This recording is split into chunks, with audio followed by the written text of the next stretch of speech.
Hello guys, magandang hapon sa inyong lahat. Ang oras ngayon ay mag-4.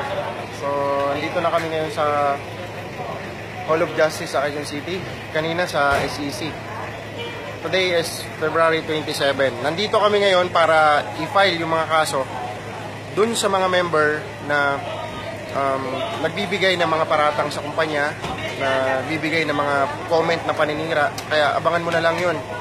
Marami kaming leader or member na in-screenshot yung mga pangalan nila na kung saan yung mga aligasyon nila sa kumpanya hindi naman totoo. Lalo na sa company page natin, yung like page natin, marami kasi doon di naman member.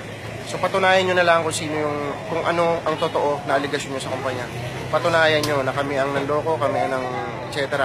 Tapos, nandito rin kami para isampahin yung kaso doon sa may team kasi na merong discrepancy sa account nila ng mga pagnanakaw, tapos nakapag-create ng code, pinagbibenta sa kung kani-kanino. So, yun po ang isa din namin sa demanda. Nandito na po lahat ng file na ebidensya laban sa kanila. Kaya, kasi lagi na lang company nasisira eh. So, karapatan din naman siguro ni company na kami naman ang bumalik sa kanila.